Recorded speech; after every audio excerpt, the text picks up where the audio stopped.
So, ang dami sa comment section na nagtatanong. So, sabi nila, Mamay, ano ba yung mga ugali o magagandang qualities ng isang babae na palagi nagugustuhan ng isang lalaki? Kasi yung iba dyan, wala daw jowa o yung iba naman dyan, may jowa nga, may asawa nga, pero iba naman yung ugali.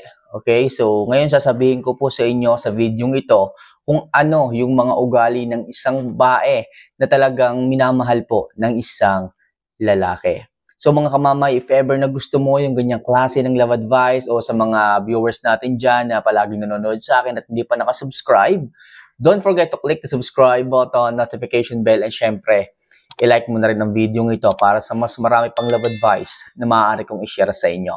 So mga kamamay, disclaimer lang po, so pasensya na kayo at ako ay hindi naka-formal or hindi ako naka-semi-formal sapagkat masyadong mainit ngayon, masyado nang mainit at hindi ako komportable na magsuot ng mga ganong klase ng kasuotan. Pero ako naman po ay nagaganon din, nagsusuot ng semi-formal kung hindi po masyadong mabanas. So ako po ay humihingi ng dispensa sa inyo at ako po ay nakasando. Anyway, simulan na po natin ang topic natin ngayon para po marami kayong matutunan. So ano nga ba?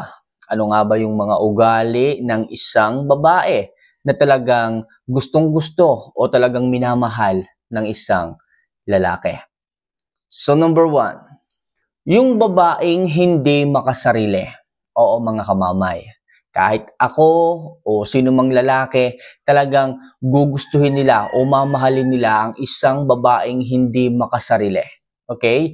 Yung mga babae na hindi lamang isip nila o hindi lamang sarili nila ang kanyang iniisip. So, uunahin niyang gawin yung mga bagay na makakabuti para sa mas marami. Hindi yung para sa kanyang sarili lang. So halimbawa mga kamamay, yung babae na to, sa halip na tulungan yung kanyang mga kapatid na pag-aralin kasi siya yung inuna ng kanyang mga magulang na pag-aralin at nakatapos na, so kailangan niya pa rin na tulungan yung kanyang mga kapatid na makapagtapos din ng pag-aaral. So siya ay magtatrabaho at pipiliin niya na yung kanyang kikitain ay isusuporta sa kanyang mga kapatid. So ganun po mga kamamay ang isang babaeng hindi makasarili. Okay? So sa mga babaeng single dyan, kailangan meron kayong ugaling ganito. Hindi puro sarili lamang, hindi puro luho lamang ang inyong iisipin. Kailangan kung gusto nyo na maraming kalalakihan ang magkagusto sa inyo, ang magkaroon ng interest sa inyo, ipakita ninyo yung ganitong klase ng ugali sa kanila.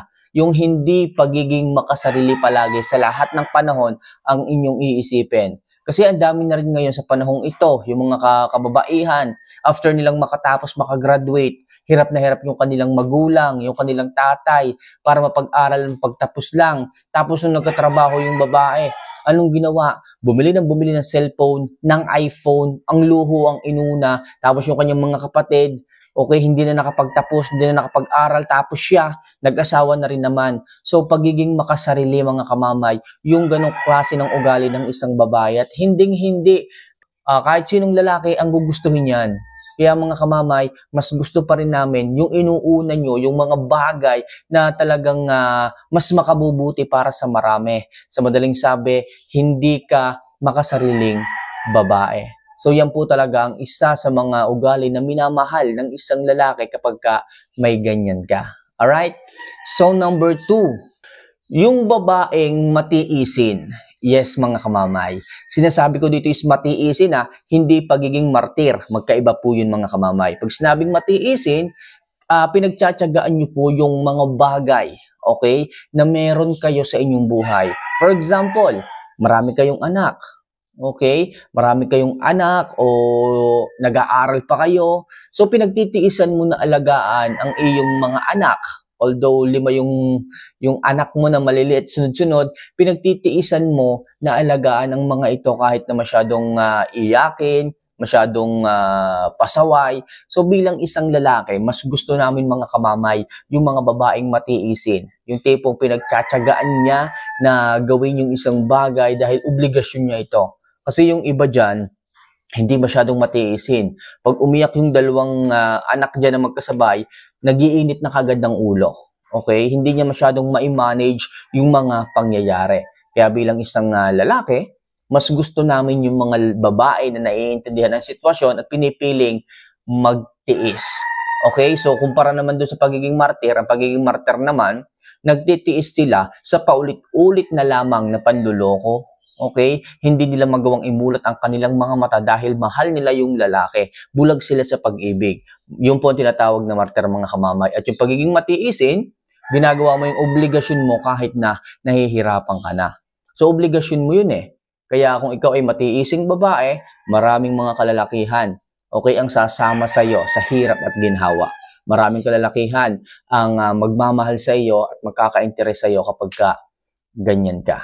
Okay, kung ikaw man is may asawa na, lalo ka pang mamahalin ng iyong partner na lalaki at lalo ka pa niyang pagyayamanin kapag ganyan. So next, yung babaeng mapagbigay. Oo, nung iba, susubo mo na, ibibigay mo pa sa iba. Yan yung mga babaeng talagang hinahanap ko. Hinahanap naming mga kalalakihan. Yung tipong isusubo mo na yung pagkain talaga, i-share mo pa sa iba. Mapagbigay. Okay? Yung mga magulang mo, hindi mo tinitiis.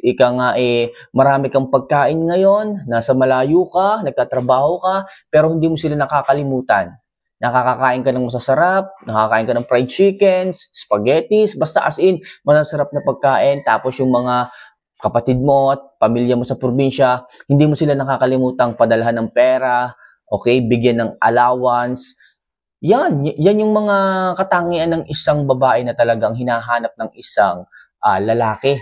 Yung pagiging mapagbigay po ninyo. Hindi yung pinagdadamutan yung mga taong tumulong sa inyo noon. Okay, noong mga panahong walang-wala rin kayo. So, hindi naman masama na tumingin kayo o lumingon kayo sa inyong pinanggalingan sapagkat sabi nga nila, ang isang tao, ang isang babae na hindi tumingin sa kanyang pinanggalingan ay hindi makakarating sa kanyang paroroonan. Kaya yung pagiging mapagbigay, mga kamamay, hindi lamang sa pinansyal, pati rin sa pagmamahal. Kailangan may pagmamahal pa rin kayong iniiwan. Okay? Sa iyong pamilya, sa iyong nanay at tatay, kailangan na minamahal nyo sila. Hindi yung kesyo umasenso na kayo, nakalimutan nyo na yung mga yan. Nakaangat lang kayo sa buhay, hindi nyo naiintindi. Kailangan mapagbigay pa rin kayo kung ano man yung mga bagay na ibinigay nila sa iyo nung maliit ka pa, yung mga pagmamahal na ibinigay nila sa iyo nung maliit ka pa, ibalik nyo po, suklian nyo po, mga kamamay.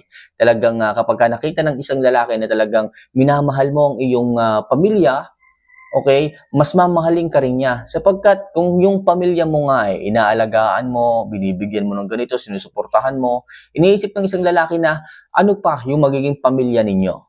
Okay, mas lalo mo yung mamahalin. Kaya ang laki ng factor, mga kamamay, na nagiging mapagbigay kayo sa mga taong tumulong sa inyo noon. Okay? And last, yung babaeng maunawain. Okay. So, bakit po nagugustuhan ng isang lalaki yung mga babaeng maunawain? So, kasi yung ibang mga babae dyan, kapag short yung budget, konti lang yung kita ng lalaki sa buong araw. For example lang walang matinong trabaho yung lalaki. Kapag hindi ka maunawain, lagi kang galit, lagi kang bayolente sa mga nangyayari, lagi kang nagdadabog, hindi kayo magsasama ng maayos. Kasi lagi kayong mag-aaway kapag ganyan Hindi mo naiintindihan yung mga bagay-bagay na ginagawa ng isang lalaki. Although wala siyang matinong trabaho, pero sinisikap naman ng lalaki na humanap ng pera para meron kayong pangkain. Pero ikaw yung babae na hindi ka maunawain. Lagi kang galit. Inuuna mo palagi yung init ng ulo mo. Sinasabayan mo yung init ng ulo ng isang lalaki. Kapag ganyan, mga kamamay, hindi kayo pipiliin ng isang lalaki at kung may asawa naman kayo, baka malamang sa malamang maghihiwalay din kayo kapag ganyan. Tandaan nyo, mga kamamay, the best pa rin yung babaeng kayang unawain kung ano man yung pinagdadaanan ng inyong relasyon. Kapag ganyan, mga kamamay, maunawain ka, mapagpasensya ka, mas mamahalin ka ng isang lalaki kapag ganyan sapagkat hindi mo siya iniiwan. Kung ano man yung pagsubok na dumating sa inyong buhay, kung ano man yung pagdurusa na inyong pinagdadaanan, kung kasal man kayo, pinapatunayan mo na kaya mo siyang samahan sa hirap at ginhawa, gaya ng sinabi nyo at pangako ninyo sa altar nung kayo kinasal. 'Di ba?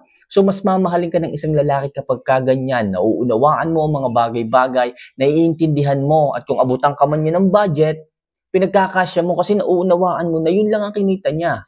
Oo. So, bilang isang babae, mga kamamay, mahalaga po yan para sa aming mga lalaki ang ugali ninyong ah, maunawain. Kaya bilang isang babae, kailangan yung panatilihin yan at wag na wag nyong aalisin. Pampatibay ng relasyon niyo mga kamamay. Maniwala kayo. So, yan lang mga kamamay ang ilang mga ugali ng isang babae na kailangan nyong taglayin para mas lalo pa kayong mahalin ng isang lalaki. So, paano mga kamamay? Kung may mga karagdagan kayo dyan, comment nyo lang, and see you for our next vlog. Paalam.